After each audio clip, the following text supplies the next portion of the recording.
ಬೆಳಕಿನ ಇರುಳಿನ ನಂದು ಅಮ್ಮನು ಕೆಲಸುತ್ತಿದೆ ಕಂಡು ಗೋಪಿಯು ಪೊಟ್ಟು ಹೊರಗಡೆ ಬಂದು ಬಾವಿಗೆ ಇಣುಕಿದರು.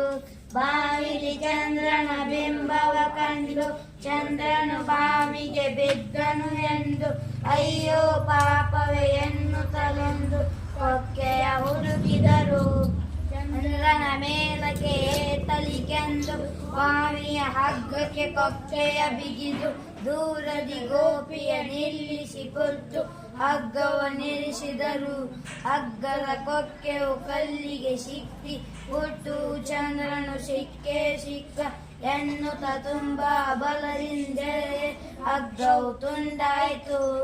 ಎತ್ತದರ ಬಸಕ್ಕೆ ಪುಟ್ಟು ಬಿದ್ದ ಮೆಲ್ಲನೆ ಮನೆ ಕಡೆ ನೋಡುತ್ತಲೆದ್ದ. ತಂಗಿಗೆ ಆಗಸ ತೋರುತ್ತಲೆದ್ದ ಗೋಪಿ ನೋಡಲ್ಲಿ ಚಂದ್ರನ ಮೇಲಕ್ಕೆ ಏರಿಸಿ ಬಿಟ್ಟೆ ನಮ್ಮಯ ದೇವರ ಬದುಕಿಸಿ ಕೊಟ್ಟೆ. ನನ್ನಗೆ ಗೊತ್ತಾದರೆ ನಾ ಕೆಟ್ಟೆ ಎಂದೋಡಿದ ಪುಟ್ಟು.